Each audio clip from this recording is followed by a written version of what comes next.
सभी धम्म मित्रों, बंधुओं, भाइयों और बहनों को मेरा सब प्रेम। नमो बुद्धाय। जय भीम। बौद्ध भारत में आपका स्वागत है। थेरी गाथा विशाखा, ये 13वीं थेरी है।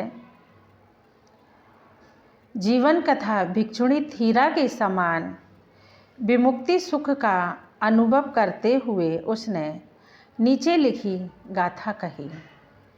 गाथा इस प्रकार है। करोद बुद्ध शासनं यंग कत्वा नानुतपति थेपंग पदानी धोवित्वा एकमंते निषिधताति। बुद्ध शासन को पूरा करो, जिसे करके पछताना नहीं होता। अभी शीघ्र पैर धोकर एकांत ध्यान में बैठ जाओ। सुमना प्रथम, ये 14वीं थेरी गाथा है। सुमना प्रथम।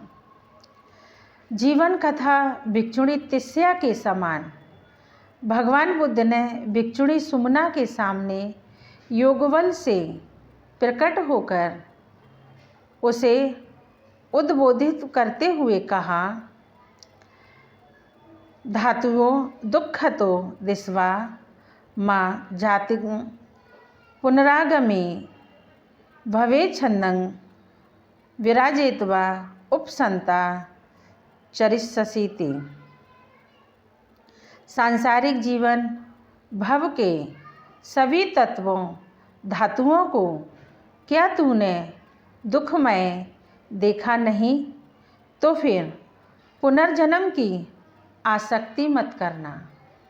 संसार की आसक्ति को त्याग कर तू परम शांति प्राप्त करके विचर। 15वीं थेरी गाथा है उत्तरा। जीवन कथा भिक्षुणी तिस्या के समान ही अरहत्व ज्ञान प्राप्त करते समय उसका यह उद्गार उच्छ्वासित हो उठा।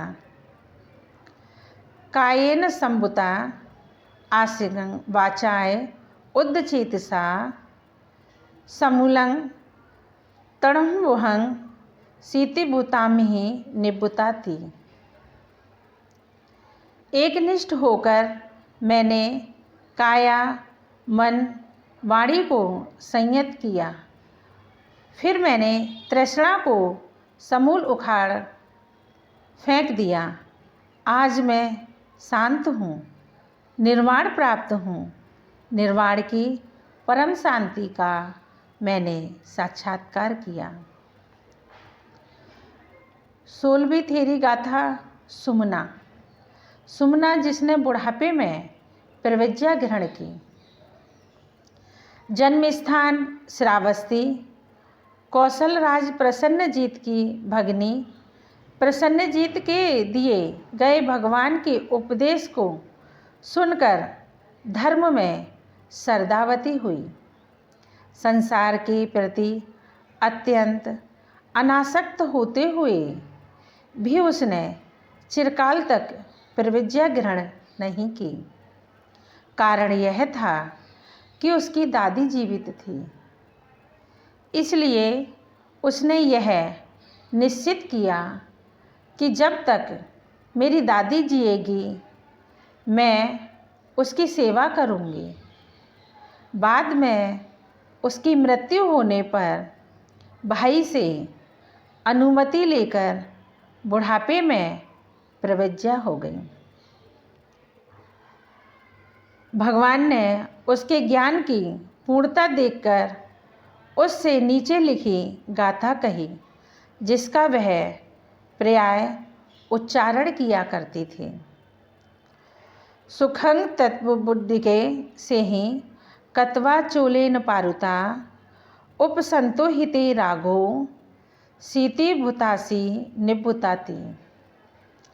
वृद्धा, तू सुख की नींद सो। अपने हाथ से बनाए वस्त्र को ओढ़कर तू इस शरीर में परम शांति प्राप्त कर क्योंकि तेरा राग शांत हो गया है। निर्वाण का साक्षात्कार कर, तू परम शांत हो गई है। 17वीं थेरी गाता है धम्मा।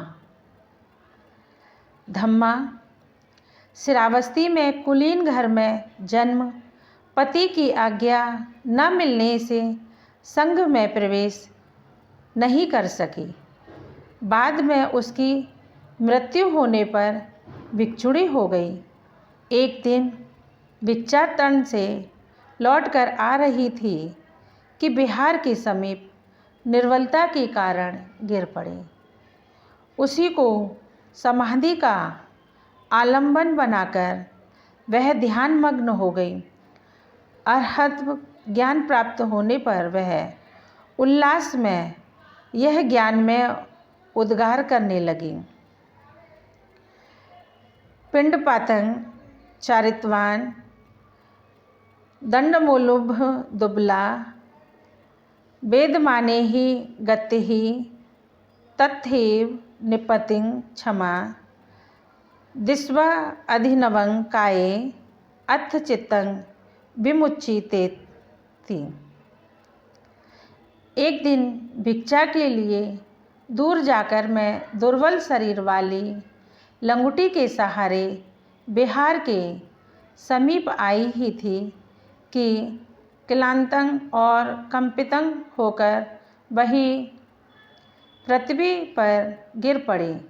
गिरते ही इस काया के दोषों का मुझे स्पष्ट अंत दर्शन हुआ। मेरा शरीर धरती पर पड़ा था, परंतु मेरा चित्त विमुक्त होकर ऊर्ध्वगामी हो गया था। 18वीं थेरी गाता है संघा। जीवन कथा भिक्षुणी धीरा के समान अपने अनुभव का वर्णन करती हुई संघा कहती है, हित्वा धरे पवजित्वा हित्वा पुतं पशुं पियं हित्वा रागं च दोषं च अविजं च विराजिये समूलं तणहंबुहर उपसंतमिहि निबुताति। संन्यास लेकर मैंने घर छोड़ा, प्यारी संतान को छोड़ा, प्यारे पशुओं को छोड़ा, राग और द्वेष को छोड़ा, अविद्या को छोड़कर विरक्त हुई, तृष्णा को समूल खोदकर अब मैंने निर्वाण की परम शांति का साक्षात्कार किया। निर्वाण का साक्षात्कार कर मैं परम शांत हो गई हूँ। इन्हीं थेरी गाथाओं के साथ आप सभी का मंगल हो, कल्याण हो, सबकी स्वस्थ मुक्ति हो, सबकी स्वस्थ मुक्ति हो, सबकी स्वस्थ मुक्ति हो। साधु साधु साधु।